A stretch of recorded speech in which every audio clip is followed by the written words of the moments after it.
제가 길잡이를 하게 될 것 같습니다. 아이들하고 이 프로그램을 많이 했었는데 초대해 주셔서 감사합니다. 저는 박종평이라고 합니다. 태어나기 위해서 내 정체성을 이야기하기 위해서도 우리 마을을 태어나 살고 있는 우리 마을을 아는 건 정말 중요하다. 저희 풍암동에는 전설이나 설화 이런 것들이 정말 많이 전해져 내려옵니다. 일단 오늘 그런 이야기를 돌면서 좀 해보려고 또 우리 전설 설화를 좀 곁들여 가면서 이야기를 해보려고 합니다. 근데 먼저 1차적으로는 저희가 올해 풍암동에서 에너지 전환 마을을 만들어가고 있는데 여기 주민센터 옥상에다가 에너지 전환 체험학습장을 만들었습니다. 현재 마을에는 3군데 저희들이 에너지 전환 거점 공간이 만들어져 있습니다. 여기 체험학습장, 에너지 전환 센터, 그 다음에 저기 광주 다일교회라는 곳에 자원순환 체험학습장, 거기는 이제 그 제로웨이스트 샵이랑 또 리필 스테이션, 왜 이렇게 기후와 관련해서 어려운 용어들을 쓰는지 모르겠어요. 오늘은 여기 에너지 전환 체험학습장만 오늘은 아쉽지만 좀 둘러보고요. 그리고 여기 공원에서 당산나무까지 이동하면서 우리 마을의 이야기를 나눠보도록 하겠습니다.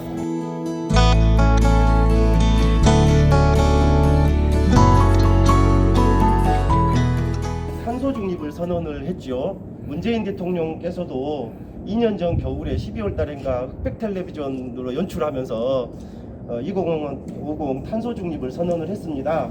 50년도까지 앞으로 남은 30년 동안 탄소 중립을 해보자라는 거거든요. 그러지 않으면 지구는 더 이상 희망이 없다. 그 전까지는 50년도까지 산업혁명 이후에 1.5도가 상승할 거라고 그랬고 이미 1도가 상승했고 남아있는 온도가 0.5도라고 그랬는데 올해 8월달 보고서에서는 그게 10년이 당겨졌습니다. 지금보다 훨씬 혹독하게 우리가 이 기후위기에 대응을 해야 된다는 거죠. 올해부터 5개 구에 1개 마을 선정을 했는데 서구의 18개 동 중에 저희 풍암마을이 에너지 전환 마을로 선정이 됐습니다. 그래서 공적 지원을 받아가지고 에너지 전환 센터도 조성하고 감사하게 동사무소하고 구청에서 힘을 실어 주셔가지고 이 공간에 저희들이 체험 학습장을 만든 거예요. 지금 아이들이 왔을 때 체험학습용으로 설치된 이 모듈 이 두 개 이것이 지금 350와트고 2040년이면 19년밖에 안 남았잖아요. 그리고 특히 이제 코로나 상황에서 작년에 전력 소비량이 상당히 많이 떨어지기는 했어요. 근데 반대급부로 쓰레기량이 무지막지하게 만들어졌잖아요. 원래 양과동 쓰레기 매립장이 2.1단계가 2026년 6월까지 2.1단계가 가득 채워지는 것이 목표였답니다. 근데 2022년 6월 내년이면 4년 앞당겨져 버린 거예요. 쓰레기 양이 그만큼 폭증해 버린 거예요.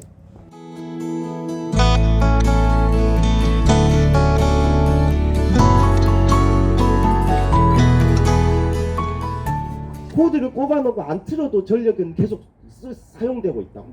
그걸 보고 대기 전력이라고 합니다. 그게 코드가 제일 많이 쓴다 소리예요? 코드가 아니라 가전 제품에 따라서 다릅니다.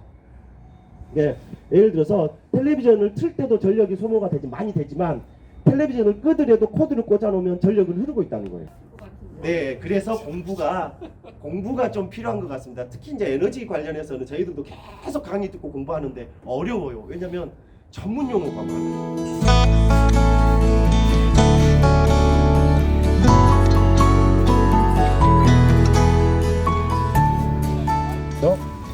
이 공원과 저쪽에 지금 금호 아파트 이따 가실 건데 그 옆에가 또 당산나무 공원이 있습니다. 풍암동에는 공원이 참 많아요. 2014년부터 여기서 세월호 촛불문화제를 매주 했어요.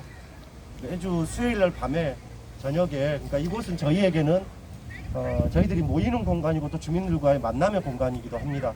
이곳에서 축제도 하고 나눔 장터도 정기적으로 진행하고 그래서 그런 공간이에요.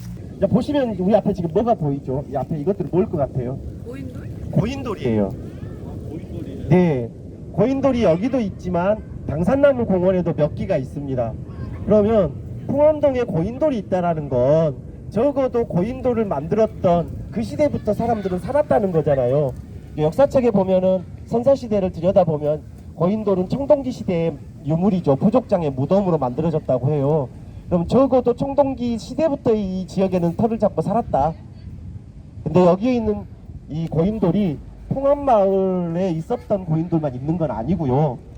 금호지구 이쪽으로 아파트 단지가 조성되면서 산지에 있던 고인돌을 이쪽으로 전부 다 옮겨놓은 거예요. 이쪽에 있는 고인돌도 있었고 금호지구의 고인돌까지 모아서 지금 여기저기 지금 해놓은 거고, 아이들하고 이야기할 때 가장 먼저 저희들 마을 이름의 유래를 이야기를 해요.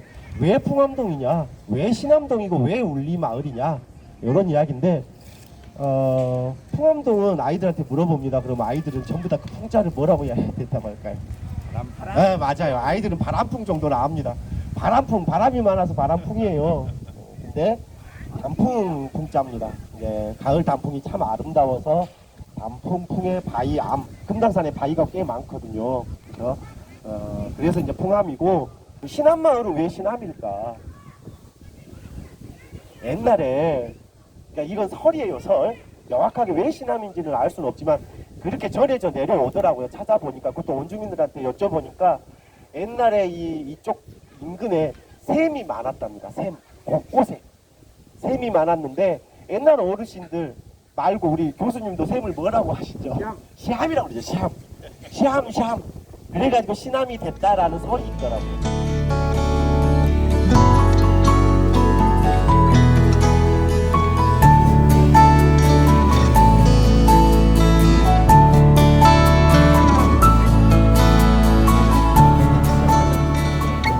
아이들하고 여기 이제 수업을 나오면 저희들이 소원지 쓰기를 해요. 여기가 당산나무 공원이기 때문에 김덕령 장군과 옥녀봉의 사랑 이야기가 전해져요. 그러니까 임진왜란 즈음 김덕령 장군이 이제 무등산 자락에 그 저기 충효마을 충장사 있잖아요, 그 사당 그쪽 이제 그래서 태어나신 분인데 그 무등산에서 이제 그 무예 훈련을 하고 있었단 말이에요. 이제 무예 훈련을 하다가 잠깐 앉아서 쉬고 이쪽 맞은편을 바라보고 있는데 이쪽 금당산을 이제 앉아서 보고 있으니까 아주 아리따운 처자가 물동이를 이고 가는 거예요. 어떤 처자지? 근데 그 다음날도 또 그 즈음에 오후에 한 서너 시쯤에 또 앉아서 보니까 또 그 처자가 또 물동이를 이고 가요. 근데 멀리서 봐도 아름다운 거예요. 그래서 자기 부하한테 물었어요. 도대체 저 처자는 어떤 처자길래 매일 저렇게 물동이를 이고 가느냐 했더니 아마 그 아랫마을 신암마을에 옥녀라는 어여쁜 아리따운 처자가 사는데 그 옥녀가 지금 절에 물 길르러 지금 항아리를 이고 가는 걸 거예요 라고 한 거예요. 근데 이제 김덕령 장군은 반한 거예요.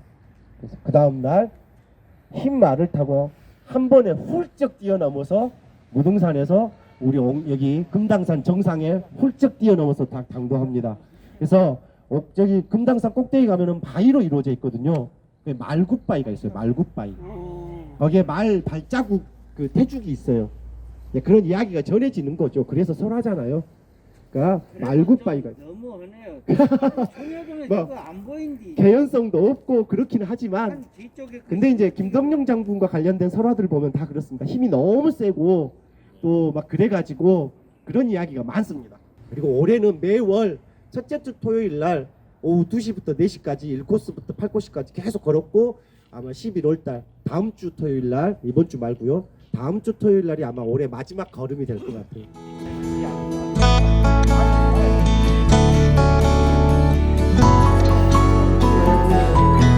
오늘 아침에 보셨어요? 뭐요? 예.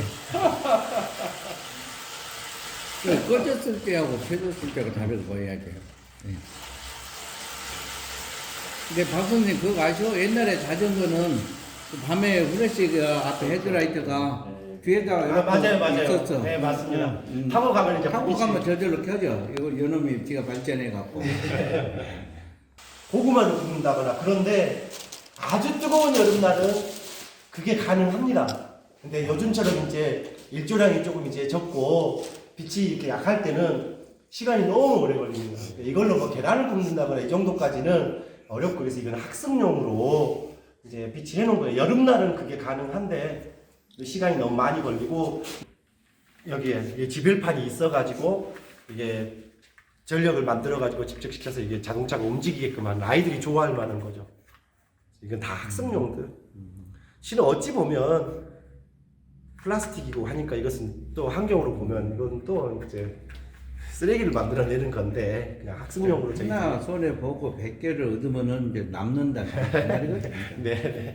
돌아보면 마을을 바꿨냐? 그래서 너희들이 그렇게 열심히 해가지고 마을을 변화시켰냐? 이 질문을 스스로 많이 하거든요. 최근에 광주에서 그래도 대표적인 마을 공동체, 그럼 저희 풍두레, 풍암마을 이제 대표적인 단체들이 있어요. 서구에서는 저희, 그 다음에 금호, 일동, 그 다음에 이제 북구로 가면 좀 더 많죠. 문산마을, 일곡, 용봉, 양산, 네, 이렇게 있고 광산구에도 뭐 수한 몇 군데 이제 꼽을 때도 있죠.